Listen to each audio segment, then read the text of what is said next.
What's up, my beautiful people? This is your boy Stefan, your Afro-Grenadian ambassador. I welcome you all back to my channel. To all my subscribers, viewers, channel members, I appreciate you. And don't forget to watch all the ads that are placed on my videos. Thank you all for the support. Well, in this video, my friends, we have an African sister who is warning people who intend of migrating to the West that they should reconsider, because she said the West have become a rat race, and everything that they have said, every opportunity that they have presented is not what it seems, and she is tired of running that rat race. And she have give a dire warning to those of us back home that we should reconsider the Western countries, in particular America. Well, guys, this is what I have to say, is that many people are coming to the realization that it is better to stay where you are than to go into these countries, because these countries are becoming difficult and more frustrated by the day. And our dear sister is warning us, please reconsider or have a very good plan when coming to these countries. Well, we're going to take a listen to what she has to say.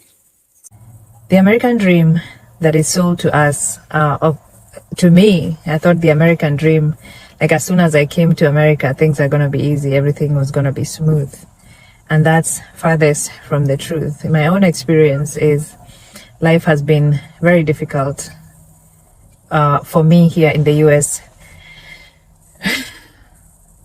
It has been very different from what I thought that it was going to be. Right now, what I'm struggling with is trying to figure out where that American dream, how long does it take for someone to achieve it? What is it? What does it look like? I'm yet to find it. Iko wapi? Where is it? Right now, I'm frustrated, and I'm not saying America is bad. It's a beautiful place to live. It's a world of opportunities. It's just that for some reason, we are stuck in this rat race that you can't catch a break sometimes. It feels like. So like right now, the economy is, almost impossible for the common people, the average person. Most people living paycheck to paycheck and just one paycheck away from poverty or bankruptcy or something, or one medical emergency away from poverty and bankruptcy and whatnot, and losing their house and stuff. And I don't know whether it's the way the system is or what, but it's like common people, we can't catch a break, like the regular average people, not the 1%, but everybody else.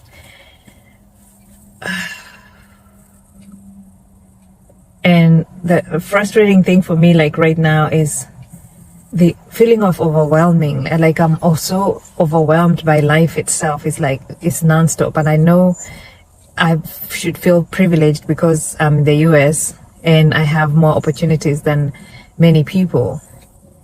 But at the same time, I can only speak from my experience and the things I've gone through since I came to the US, and it just seems sometimes like it's impossible.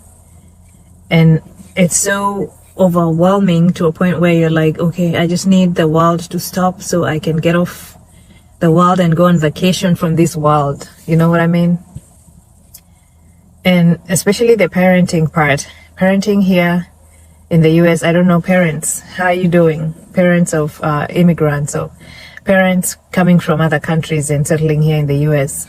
How are you coping? It's so different, the way we raise kids back home and the way kids are raised here. The kids are exposed to social media and all these other things that we were not exposed. The way we were raised is not the same expectation. So we come here and we want to raise the kids the way we were raised, and later on we find out half the time that backfires on us, and I guess that's what I'm going through right now, is that the parenting that we went through and the parenting that these kids need or deserve or are acclimated to is not the same. So the outcome becomes somebody who feels like a kid who feels like their parents let them down, they didn't raise them to the American standards or stuff, and it's like we are trying to shove the African parenting way down their throats, and that is not their way. And there's no manual, there's no playbook, there's no thing that tells you, okay, do this as a parent. Yes, there are books, but there's nothing that prepares you for the life experience itself. That's what I'm saying. So the frustration comes from later on down the line, you thinking that you raised your kid properly, the way you knew how, and then come later on to find out that they wish that you had raised them differently. And what are you supposed to do with that information? Time has elapsed. You can't get that time back. You can't get that time back. And if there are any like mental or physical or any side effects from your parenting habits that affects this kid, then you're getting guilt tripped every day because it feels like you didn't do a good job as a parent. And I never thought that that would be something that would affect me, but that really is a slap in the, it's like a blow to someone when you raise somebody for 20 plus years and you come to find out whatever you are doing, the sacrifices you are making, everything that you are doing is there was another preference. You should have done something different from that, because you raised them the way you knew how, it's not good enough for the American system. And it's too much. It's overwhelming. It's because the thing with time, once you lose it, you can't get it back. So the things that you did before, there's nothing you can do. You can just try to move forward from here. So parenting is difficult, and when the kids are small, you do what you can as a parent. If you're a single parent, that's even more difficult. If you have somebody else that you're sharing the responsibilities of parenting with, and you guys have a different work schedule, so you're trying to work and you're trying to raise your kid and you're trying to take them to daycare, which is very expensive. Just, let me just throw that in there. So between all those things, there is something that these kids feel like is lacking. And that is the actual presence, the parents' presence. We are so busy chasing the dollar. You're so busy trying to get money to pay bills. You're just trying to survive. But then you have a kid, which is no fault of theirs to be in this world. It was your choice to bring the kids into this world. So it's your responsibility to make sure that they grow up to be okay and to be responsible adults later and independent. And if that doesn't happen, if there's any issues later on in life that hinders them from being the best adult or the best independent adult they can be, and there's the blame game now, and who was supposed to do this and didn't do that, it really is frustrating because there is nothing you can do at this time. You can't bring back time. So this is a personal video. I'm doing it because I don't know where to go from here, and I don't know if anybody else is experiencing this particular problem. Parenting, how are you guys coping? If you're a single parent, I've been a single parent now for a while. I want to say eight years now, and 8 or 6 years. And it's not easy to try and juggle everything and raise kids in the US. So I'm just wondering how other people are doing it. How are you guys doing it? What is it where are we going wrong with our kids? Where are we going wrong with our kids? So let me know what you think. Let me know how we can help and support each other, because like right now I'm out here. I have my uniform. You can see I was at work and I got I'm so overwhelmed by so much going on in life that I had like a panic anxiety attack. I had a mental breakdown at work, and I left and I came to the park I called. There's a hotline that you can call if you need to speak to someone. I called that, and I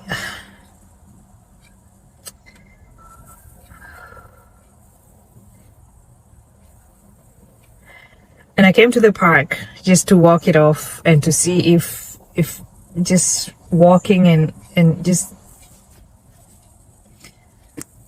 Yeah.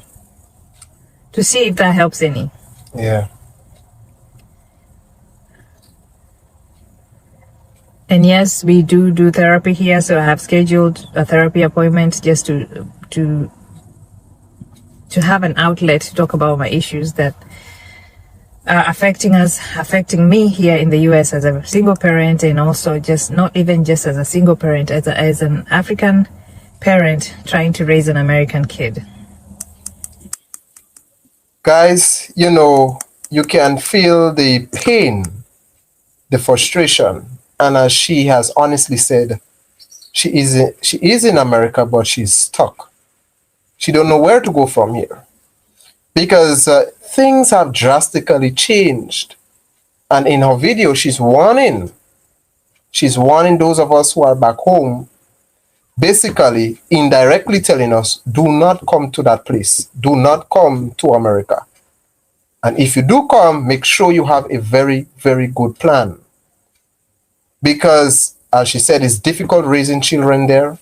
Things have changed. And I said this before in my previous videos. If you are stable in your country, do not give up what you have and go to these places, because you will regret it. You will regret it.